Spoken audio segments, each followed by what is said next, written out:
Tummy time मंगाया है। ये टमी टाइम जो है ना 4 से 5 महीने के बच्चे के लिए होता है, जिनको उल्टा लिटा देते हैं और वो उनके साथ खेलते रहते हैं और तब तो वो समझ में आता है। लेकिन 9th मंथ के बच्चे के साथ और साथ ही साथ उनके पापा भी उन पर लेटे हैं और वो बहुत ही क्यूट मोमेंट है। रियली रियली वो क्यूट मोमेंट है, मतलब क्या यार, हद है। Hi friends, welcome back to my channel में न्यू है तो चैनल को सब्सक्राइब कर लें और साथ ही साथ बेल आइकन प्रेस कर लें, जिससे कि आने वाली मेरी वीडियो की नोटिफिकेशंस आपको पहले ही मिल जाए। और मेरे जितने भी मेरे फ्रेंड्स फॉलोवर्स, जितने भी मेरे जो फॉलोवर्स सब्सक्राइबर्स हैं जिनका आज त्यौहार है, सबको हमारी तरफ से होली की बहुत बहुत शुभकामनाएं। मैडम का व्लॉग देखा, मैडम का देख लो या जनाब का देख लो, सेम ही बात है, कुछ डिफरेंस नहीं होता है, क्योंकि वो एफर्ट ले ही नहीं रहे किसी भी तरह से व्लॉग को बनाने के लिए। और फ्रेंड्स, मैं एक बात और कहना चाहूँगी, अगर कहीं किसी भी तरह से अगर आपको मेरी वॉइस में चेंज लग रही है या प्रॉब्लम लग रही है तो थोड़ा सा जो एडजस्ट कर लीजिएगा, क्योंकि मेरी तबीयत थोड़ी सी ठीक नहीं है और आजकल बहुत ज़्यादा चल रहा है। और बहुत सारी लोगों से ये सुनने के लिए मिल रहा है कि अंगूर जो है वो कोई केमिकल की कोटिंग आ रही है या पता नहीं क्या प्रॉब्लम है, तो उसके लिए थोड़ा सा ध्यान रखें। क्योंकि मैंने भी 2 दिन पहले जो है अंगूर लेकर आई थी, लेकिन वॉश तो उनको बहुत अच्छी तरीके से कर लिया था, लेकिन अब कल से ऐसा हुआ है तो मुझे भी थोड़ा सा लग रहा है कि मे भी शायद वो करेक्ट हो। तो अब उनका क्या ऑप्शन है, या तो आप मंगाना या लाना ही बंद कर दें, या फिर कोई दूसरा ऑप्शन। लोग ये बता रहे हैं कि उनको 2-3 घंटे के लिए पानी में डिप करके रखें, पता नहीं उससे सोल्यूशन निकल पाएगा या निकल पाएगा। खैर, अपना ध्यान रखें, आगे बढ़ते हैं। हे ताली दो ताली दो। ताली उस बच्चे ने दी नहीं है, एक्चुअली उसने सिर्फ हाथ उठाया है, इनके लिए ताली हो गई है। इसका मतलब इनको एक्चुअली समझ में नहीं आया, या इनके कोई कांटेक्ट में ऐसा है नहीं कि बच्चे जो है वो कितने अच्छे तरीके से, नए तरीके से जो है ना रिस्पॉन्स करते हैं, कितना खिलखिला के हंसते हैं, कितने अच्छे मूवमेंट उनके होते हैं। बस ये जो ना बिना वजह की भी, मुझे कोई प्रॉब्लम नहीं है, लेकिन बिना वजह की जो अननेसेसरी हंसना, अननेसेसरी तारीफ़ पे तारीफ़ और ये जो करते रहते हैं ना, बहुत इन्जॉय किया, बहुत भर भर के तारीफ़ की, नकली खांसी फेमस हो गई। कहाँ रियली अगर होता है तो हम लोगों को क्यों नहीं दिखता। और आ जाती हैं वापस अपने किचन में और वही आटा लेकर, क्योंकि जिस आटे से इनको प्रॉब्लम है भर भर के आटा खा रही हैं। क्योंकि मे भी हो सकता है भाई रमज़ान है, रमज़ान की वजह से ऊपर वाले ने इनकी जो प्रॉब्लम है ना वो ठीक कर दी होगी, और इनको जो मैदे और आटे की जो भी प्रॉब्लम थी वो सोल्यूशन उसका निकाल के दे दिया होगा ऊपर वाले ने, और इनको बोल दिया होगा कि अब तुम भर भर के आराम से आटा खा सकती हो, जो कि ये खा भी रही हैं। और बहुत ही जल्दी में बना रही हैं, कह रही है मेरे पास टाइम नहीं था और मैंने बहुत दिन से व्लॉग बनाया नहीं था, आज मुझे रेसिपी शूट करनी थी। जो रेसिपी शूट करी वो भी प्रॉपर तरीके से रेसिपी शूट नहीं करी। क्यों? क्योंकि जनाब तो इनका हर चीज़ में पचका कर देते हैं, पहले उनका व्लॉग आ जाता है और इनकी जाने अनजानी जो भी चीज़ें हैं वो पहले रिवील कर देते हैं। और भाई उनको तो कंटेंट मिल ही जाता है ना मैडम के व्लॉग में से, ये मैडम क्या कर रही हैं, कैसे कर रही हैं, बच्चे के साथ खेल कर, या कभी चालू अप्पी का व्लॉग में से, या उनके घर पे क्या करने के लिए गए, तो जो भी कुछ है ना वो पहले कंटेंट पे जो हक बनता है वो जनाब का बनता है। मुझे तो यही बात समझ में नहीं आती, सबकी अपनी अपनी अलग अलग मेहनत होती है, तो उनको अपनी अपनी मेहनत दिखाने का पूरा हक भी बनता है। पर जनाब ऐसे क्यों नहीं सोचते? क्या इतना टेरर है और क्या रीज़न था? किसी ने भी ये जानने की कोशिश की है कि अम्मी इतना ज़्यादा डरी हुई क्यों थी कि पुलाव जो है वो अच्छा नहीं बना, या कैसा बना है कैसा नहीं बना है, उसके लिए इतना ज़्यादा परेशान होने की क्या ज़रूरत थी? भाई ठीक है, कुछ ऊपर नीचे अगर हो भी जाता है तो उसमें इतना डरने वाली क्या बात थी। आज है जुमा और मैं चाहती थी कि आज इफ्तार में 2-3 चीज़ें बनाऊं, लेकिन ऐसा नहीं हो पाएगा, क्योंकि आज मुझे रू बेबी ने छोड़ा ही नहीं और वो मुझसे ज़बरदस्ती चिपक रहा था। ना तो ये बताया कि उसको कोई प्रॉब्लम थी नहीं थी, क्यों वो लग रहा था, कुछ ना कुछ तो होगा जो वो आपको छोड़ नहीं रहा था। और ये तो आपने दिखाया ही नहीं था कि वो कब क्रैंकी हो रहा था, वो कब उसको प्रॉब्लम हो रही थी, या आप बहाने बना रही हो, या तब जो है वो जो बता रही थी वो सच था। 1 घंटे में तैयारी करनी है। और मैडम जी जब आई हैं वहाँ से अपना कैमरा लेकर, जब सारी ऑलरेडी तैयारी हो चुकी है, क्योंकि कह रही है ना दीदी ने सारी तैयारी कर दी है, हमें गुलगुले बनाने हैं। और गुलगुले के लिए बहुत सारे लोग मुझे सब्सक्राइबर जो है वो कमेंट करते हैं, और इनकी भी कमेंट करते हैं, इनको भी जाकर इनकी वीडियो में कि रोज़ गुलगुले खाकर आप लोग पकते नहीं हो क्या? सेम चीज़, इतनी सारी वेराइटी है, डिफरेंट तरह की वेराइटी, कुछ कम ऑयल वाली, कुछ लेस ऑयल वाली, कुछ नॉन फ्राइड आइटम भी बनाया करें ना। अब देखो जो रेसिपी बना रही हैं वो मसाला वसाला सब तैयार है और पैकेट भी तैयार है, सिर्फ स्टफ़ करते हुए दिखा दिया है, स्टफ़ करके दिखा दिया, फिर बाहर ले गई हैं, फिर रोज़ा तैयार करा दिया है, और फिर ये कहती है कि ये मैं आपको डिटेल में बताऊंगी। इसका मतलब मैडम का कोई इरादा नहीं था व्लॉग बनाने का, वो तो बना दिया बस, ठीक है चलो भाई उसको वापस से रीशूट कर लेंगे, क्योंकि व्लॉगर के तो अपने हाथ की बात होती है, उनको जब चाहे जैसे चाहे अपनी चीज़ को मॉडिफाई करो और अपने अकॉर्डिंग उसको दिखाओ। ये रियल व्लॉगिंग है ही नहीं एक्चुअली। बच्चे से कह रहे हैं आज जुम्मे का इफ्तार है, आज जुम्मा है, आज हम कुर्ता पजामा पहनेंगे, बिछा के कुर्ता पजामा भी दिखा रहे हैं, जैसे उसे वाकई सारी चीज़ें समझ में आ ही रही होंगी। तो मैं एडिट करी थी और मैं यहाँ पे बताना चाहूँगी क्योंकि मुझे बीच में प्रमोशन करना है, तो बस अपने प्रमोशन करने के लिए बैठ गई कि जो सूट है ये कहाँ से मुझे आया था। फाइनली इनके इतने महीनों बाद इनके व्लॉग में कोई ये सुनने को मिला कि किसी ने इनको कुछ भेजा है, क्योंकि भेजना और लेने का सारा ठेका तो इनकी ननद ने ले रखा है ना। बारी आ जाती है, ये क्लिपिंग बीच में ऐड कर देते हैं और बारी आ जाती है रिव्यू लेने की जो इन्होंने बनाया है। और रेसिपी 0 बटा सन्नाटा, इसका मतलब रेसिपी कुछ नहीं है।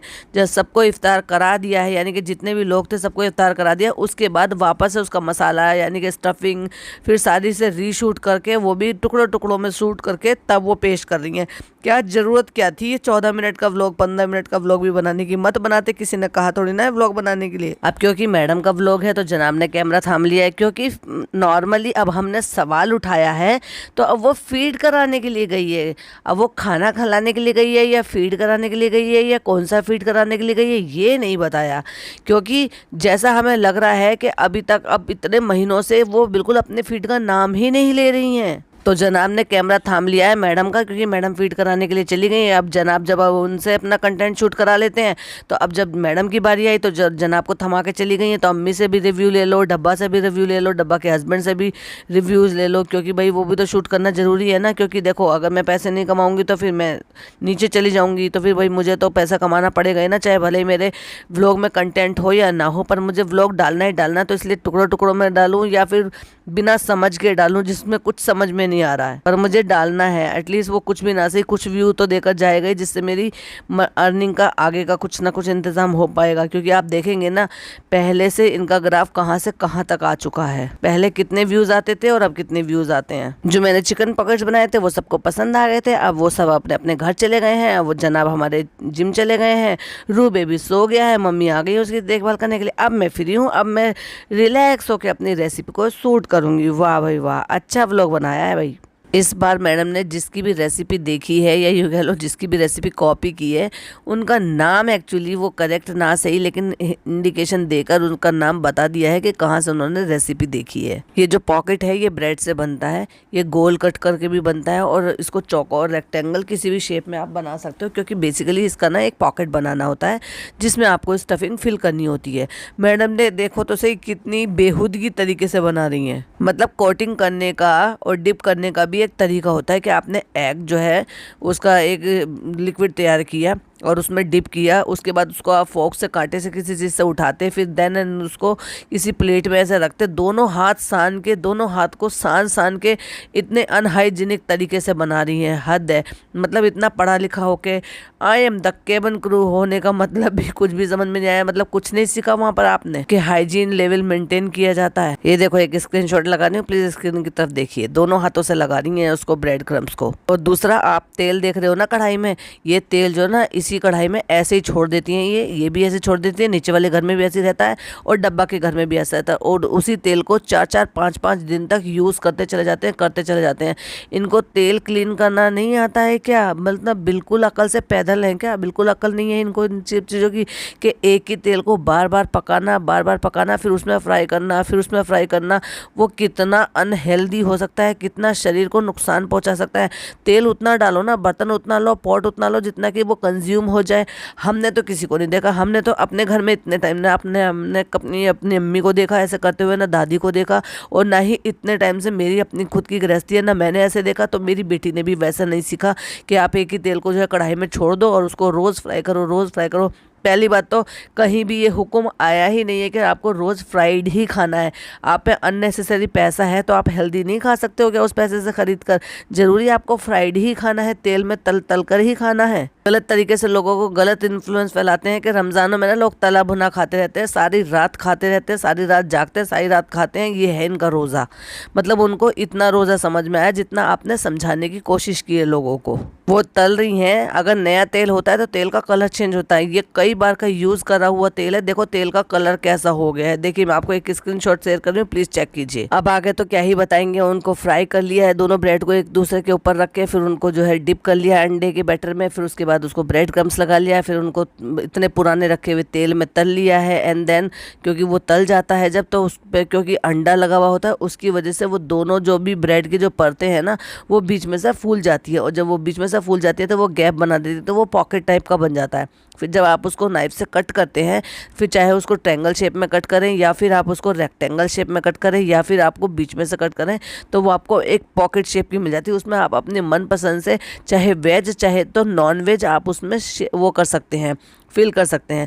और जो इन्होंने ये नॉन वेज में बनाकर खिलाए हैं, non veg non veg non veg non veg, बस नॉन वेज पे तुले रहते हैं, जबकि इनको बहुत अच्छी तरीके से पता है इनके घर में एक लड़की है जो रोज़े रखती है।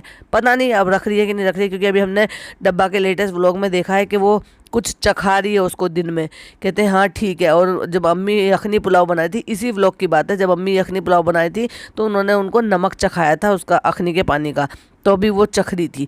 तो मेरा कहने का मतलब है कि अगर वो नॉनवेज और चिकन मटन नहीं खाती है तो क्या उसके लिए वेज नहीं बनाया जा सकता? ये हमारे यहाँ पे ऐसा होता ही नहीं है इस्लाम में कि वेज खाते नहीं है लोगों को, में इन्होंने यही सारी चीज़ें फैलाई हुई है अफवाह।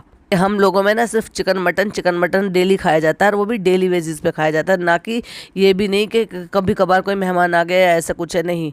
ना दाल रोटी सब्जी हमारे यहाँ बनती नहीं, क्योंकि ये लोग बनाते नहीं है तो दिखाते भी नहीं है। और ख़ास तौर से मैडम जो कि एक दूसरे रिलीजन से निकल कर हमारे रिलीजन्स में इस्लाम में आई हैं, और ये सबसे ज़्यादा ये सारी चीज़ें करके दिखाती है। फिर भी आप एक बार को अम्मी के घर में देख लोगे कि वहाँ पे साग सब्जी दालें ये सब बनी हुई है, दाल चावल आपने खाते हुए फ़नी को डब्बा को भी देखा होगा, प्लेट में एक ही प्लेट में भाजी, ये आज इसकी भाजी बनाई आज उसकी भाजी बनाई। ये क्यों बनाई है? क्योंकि पापा खाते हैं परहेज़ का। अब जो पापा के लिए बन रहा है वही वो खुद भी खा लेते हैं। वो तो जब डब्बा फ़नी आते हैं तब वो कुछ नया बनाते हैं कि अब वो आ गई है, क्योंकि डब्बा खरीद के ला कर देती है तो वो बनाते हैं। लेकिन मैडम रियली चिकन मटन से आगे कुछ बातें ही नहीं करती हैं, ना के मम्मी के पास ले आती हैं टेस्ट कराने के लिए। और भाई साहब क्या भर भर के कितने इस तरह से खा रही हैं जैसे खाने को नहीं मिलता है। क्लिपिंग शेयर कर रही हूँ छोटी सी, प्लीज़ जरा स्क्रीन की तरफ देखिए और देखकर बताइए कि ये पढ़े लिखे या रोज़ चिकन मटन खाने वालों की ऐसी हालत होती है क्या? या रियली देखकर ऐसा लगता है कि ये ऐसा लग रहा है जैसे इन लोगों को बहुत टाइम बाद मिला हो, इस तरह से कोई खा रहा हो। और उसके बाद फिर कहती हैं बहुत यम बने हैं, बहुत टेस्टी बने हैं। यम तो बस इसके मुँह से ऐसे निकल जाता है, बस पता नहीं क्या है। उसके बाद कहती हैं कि फिर हम करेंगे बर्थडे ब्रिंगिंग, और उसके बाद हम ये करेंगे वो करेंगे, क्योंकि इतनी इजाज़त थोड़ी ना है। भले 15 मिनट का व्लॉग बनाया, क्या बर्थडे ब्रिंगिंग का थोड़ा सा भी पोर्शन नहीं दिखा सकते थे? नहीं, क्योंकि वो पोर्शन तो हमने जनाब के उसमें देख लिया था।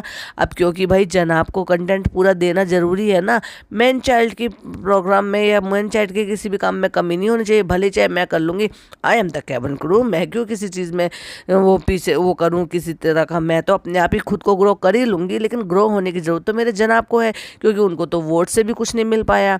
तो भाई चलो मैंने उनको कोई बात नहीं अपना कंटेंट दे दिया, उनका भला होना चाहिए, मेरा तो भला अपने आप ही हो जाएगा, मैं तो बहुत ही फेमस स्टार हूँ। तो ये है मैडम की सोच है। तो भाई इन्होंने समाज को बहुत गलत चीज़ें दे रखी हैं। अब इस पर मैं क्या ही आगे बोलूँगी, फिर किसी दिन एक डेडिकेटेड वीडियो बनाएंगे। वीडियो पसंद आए तो लाइक शेयर कीजिएगा, चैनल पर पहली बार आए तो सब्सक्राइब कीजिएगा। मिलती हूँ एक और अच्छी सी वीडियो के साथ। टिल देन बाय बाय, अल्लाह हाफिज़, टेक केयर।